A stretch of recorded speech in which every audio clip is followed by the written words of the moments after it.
आपको टिकट नहीं मिला जी, इसके क्या कारण है? देखिए ऐसा है कि संगठन जो है वो बहुत सी स्ट्रेटेजी के हिसाब से चलता है, क्योंकि जो चुनाव जो होता है वो कहीं कोई एक जो है हम कहें कि एक लोकसभा विशेष का नहीं रहता है, कोई प्रदेश विशेष का नहीं रहता है। चुनाव जो है वो पूरे भारतवर्ष को ध्यान में रखते हुए जो है उसमें स्ट्रेटेजी बनाई जाती है। तो उसके हिसाब से जो है स्ट्रेटेजी के तरीके से जो है वो ये देखकर, विनेबिलिटी को देखकर और जो है कैंडिडेट को देखकर, बहुत सी चीजों को देखकर जो निर्णय लिया जाता है। तो उसमें जो है कई बार हम अपनी उस स्ट्रेटेजी के अंदर जो है वो सफल भी होते हैं और कई बार सफल नहीं भी हो पाते हैं।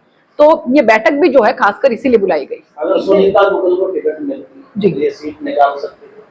देखिए ऐसा है कि अगर ऐसे होता तो वैसा हो जाता, अगर वैसे होता तो वैसा हो जाता। ये सब चीजें हाइपोथेटिकल जो है, इसमें विश्वास ना करते हुए आज हमारे समक्ष जो बात है उसको हम ध्यान में रखें कि हमारी ये 2 की 2 सीटें जो हैं वो पिछली बार हमारे पास थी 10, हमारे पास लोकसभा की सीटें थी 10 में से हम लोग 5 पर आ गए और 5 में भी जो दोनों की दोनों हमारे अनुसूचित वर्ग की थी उसमें से हमारे पास एक भी नहीं आई। तो उसका क्या कारण रहा, इसकी समीक्षा जो है वो संगठन करेगा। सवाल इसलिए उठता है क्योंकि जो प्रत्याशी खड़े हुए जी, उन्होंने 5 प्रत्याशियों ने आरोप लगाए कि भीतरी घात जो हमारे साथ हुआ है जी, और जो पार्टी के नेता हैं उन्हीं ने ही जो भीतरी घात किया, इसीलिए बड़ी वजह हारने की यही है।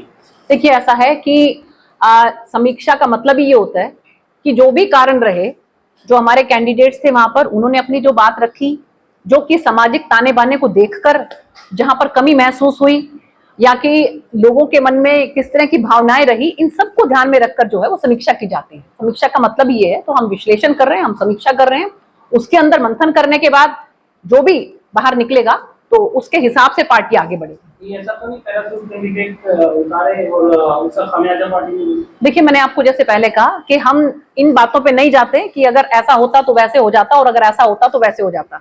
जो कुछ भी हुआ पार्टी संगठन ने एक स्ट्रेटेजी के तहत किया। अब समीक्षा ये है कि वहां पर हमसे कहां पर क्या क्या गलतियां हुई ताकि हम उसको सुधार सकें और आगे और कैसे बेहतर कर सके, संगठन आगे और कैसे बेहतर कर सके, क्योंकि विधानसभा का चुनाव बिल्कुल नजदीक है। हम अपनी फिर से मेजोरिटी के साथ जो है तीसरी बार वो सरकार बनाए। माननीय मुख्यमंत्री नायब सिंह सैनी जी जो है उनके नेतृत्व में हमारी तीसरी बार फिर से जो है हरियाणा के अंदर सरकार बने, ये हमारी कोशिश रहेगी।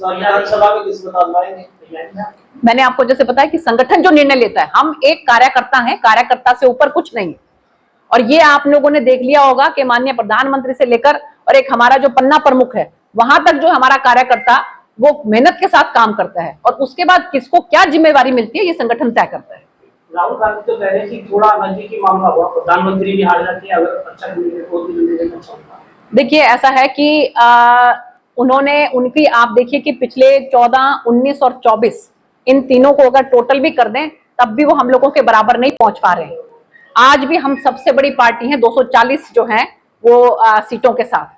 तो मुझे लगता है कि जब अगर थोड़ा सा कुछ आप अच्छा करने लगो तो आपके अंदर फिर से जो है वो थोथा चना बाजे घना वाली बात हो जाती है।